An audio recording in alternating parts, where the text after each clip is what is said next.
Exercise number 3.2, question number 3. On comparing the ratio A1 by A2, B1 by B2 and C1 by C2, find out whether the following pairs of linear equations are consistent or inconsistent. सबसे पहले हमें पता होना चाहिए consistence क्या होते हैं और इनकंसिस्टेंस क्या होते हैं। कंसिस्टेंट वो होते हैं जिसका कोई सोल्यूशन हो, जिनका कोई सोल्यूशन हो, having solution and having solution. Inconsistence वो होते हैं जिनका कोई सोल्यूशन ही नहीं होगा। अब हम कैसे पता करेंगे ये दोनों लीनियर इक्वेशन कंसिस्टेंट हैं कि नहीं है। इसके लिए हम जो पहले करके आए थे जिसमें हमने जो रेशो थी A1 by A2, B1 by B2 and C1 by C2 को कंपेयर करते थे और हम बताते थे ये इंटरसेक्टिंग है, कोइंसिडेंट हैं कि पैरेलल हैं। अब इंटरसेक्टिंग लाइन कौन सी थी? जो एक दूसरे को काटती थी। और कोइंसिडेंट लाइंस कौन सी थी? जो एक के ऊपर एक थी। और पैरेलल लाइंस कौन सी थी? जो एक दूसरे से के पैरेलल चलती हैं। अब मुझे पता है इसका सोल्यूशन होगा क्योंकि ये कट रहे हैं, ये पॉइंट इसका सोल्यूशन है। कंसिस्टेंट का भी सोल्यूशन होगा, एक दूसरे के ऊपर है।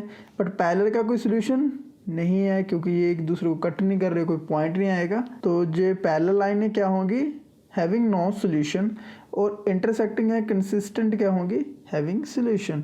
जिसका सोल्यूशन होगा वो कंसिस्टेंट होगी, जिसका सोल्यूशन नहीं होगा वो क्या होगी? इनकंसिस्टेंट होगी। आपको ये पता चल गया होगा। अभी हम करते हैं फर्स्ट एग्जांपल। अब हम निकालेंगे A1, B1, C1, A2, B2, C2 की वैल्यू। A1 की वैल्यू कितनी है? जो x के आगे होगा वो A1 होगा। यहाँ पर x के आगे क्या है? A2। y के आगे क्या है? 2 है। y के आगे क्या है? -3। एंड c क्या होगा यहाँ पर? 5। यहाँ पर क्या होगा? 7। अब हम निकालेंगे A1 बाई A2 की वैल्यू कितनी आएगी? 3/2। B1 बाई B2 की कितनी वैल्यू आएगी? 2 बाई -3। C1 बाई C2 की वैल्यू कितनी आएगी? 5/7। यहाँ पर A1 by A2 and B1 by B2 क्या है? एक दूसरे के इक्वल नहीं है।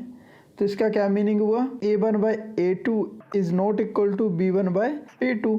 ये किसकी कंडीशन है? इंटरसेक्टिंग की कंडीशन है। तो ये इंटरसेक्टिंग है, हैविंग सोल्यूशन है, तो ये क्या होंगी? कंसिस्टेंट होंगी। बट इसे लिखना कैसे है अब मैं वो आपको बताता हूँ। These lines are intersecting each other at a point, therefore the pair of linear equation is consistent. ऐसे आप लिखोगे कि दोनों लाइनें क्या है? इंटरसेक्ट कर रही हैं। इंटरसेक्ट कर रही हैं तो इनका सोल्यूशन है। तो सोल्यूशन है तो ये क्या होंगी? कंसिस्टेंट होंगी। ऐसे हम करेंगे सेकंड पार्ट में A1 की वैल्यू कितनी है? 2 है। B1 की वैल्यू कितनी है? -3 है। C की कितनी? 8 है। A1 की 4, B की कितनी है? -6, C की कितनी है? 9। तो हम कंपेयर करेंगे A1 बाई A2 क्या आ गया हमारा? 2/4 क्या आएगा? 1/2। B1 बाई B2 कितना आया हमारा? -3 बाई -6 कट करेंगे तो क्या आ जाएगा? 1/2। वैसे ही करेंगे C1 बाई C2 क्या आएगा? 8/9। जब हम इनको कंपेयर करेंगे तो हमारे पास क्या आएगा? A1 बाई A2 किसके इक्वल है? B1 by B2 but not equal to C1 by C2। तो ये क्या होंगी? पैरेलल लाइन्स होगी। अब मुझे पता है पैरेलल लाइन होगी तो उसका कोई सोल्यूशन नहीं होगा। अब इसे लिखना कैसे है? The lines of these equation are parallel to each other, therefore the pair of linear equation is inconsistent। जो लाइन है लीनियर इक्वेशन की वो क्या पैरेलल है तो इसके कारण इनका कोई सोल्यूशन नहीं होगा, तो ये क्या होंगी? इनकंसिस्टेंट होंगी।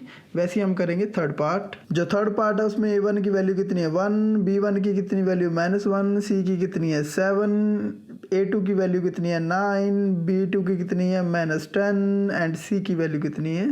14। तो यहाँ पर हम पुट करेंगे तो हमारे पास आ जाएगा इसका आंसर क्या आएगा? 1/10, 7/14। यहाँ से हमें क्या पता चला? A1 by A2 is not equal to B1 by B2। ये जब A1 by A2 B1 by B2 not equal to होंगे तो वो क्या होती है? इंटरसेक्टिंग लाइन्स होती हैं। इंटरसेक्टिंग लाइन्स का हमने जो फर्स्ट पार्ट में किया था कैसे लिखना है, एज इट इज वैसे ही हम लिखेंगे। अब तो लिखना कैसे है? The lines of these equations are intersecting at a point, therefore the pair of the linear equation is consistent. इनका सोल्यूशन है तो ये कंसिस्टेंट है, तो ऐसे हमने लिखना है। अब हम करेंगे फोर्थ पार्ट में A1 कितना है? 5 है। B1 कितना है? -3 है। C1 कितना है? 11 है।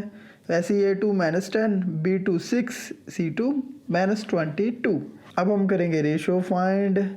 5 और -10 क्या आ जाएगा, -1/2, -3/6 कटेगा तो क्या आ जाएगा, -1/2। 11/22 माइनस नीचे है तो क्या आ जाएगा, -1/2। तो यहाँ से हमें क्या पता चल रहा है, a1/a2 is equal to b1/b2 equal to c1/c2। यहाँ से हमें क्या पता चल रहा है, जो तीनों क्या हैं, इक्वल हैं। जब तीनों की रेशियो इक्वल होती है वो क्या होता है, कोइंसिडेंट होते हैं। कोइंसिडेंस लाइंस क्या होता है, सोल्यूशन होता है। तो सोल्यूशन है तो क्या होगा, ये कंसिस्टेंट होंगी। अब इसे लिखना कैसे है वो हम देखते हैं। The lines of these equation are consistent, therefore the pair of linear equation क्या है, कोइंसिडेंट है। पार्ट फिफ्थ, a1 की वैल्यू कितनी है, 4/3 है, b2 की कितनी है, 2 है, c2 की कितनी 8 है। ऐसी a2 की वैल्यू कितनी 2 है, b2 की कितनी 3 है, c2 की कितनी है 12 है। जो हमारे पास लीनियर इक्वेशन दी गई है वहाँ से हमने वैल्यू फाइंड कर ली है। उसके बाद a1/a2 क्या आ जाएगा, 4/3 डिवाइडेड बाई 2, तो 4/3 नीचे आ जाएगा, 2 से 4 कट जाएगा, 2/3 a1/a2 आ जाएगा। b1/b2 कितना है, 2/3 है। 8/12 है, c1/c2 कितना आ जाएगा, 4 के टेबल पे जाएगा, 4 2 द 8, 4 3 द 12। तो यहाँ से हमें क्या पता चला, a1/a2 equal to b1/b2 equal to c1/c2।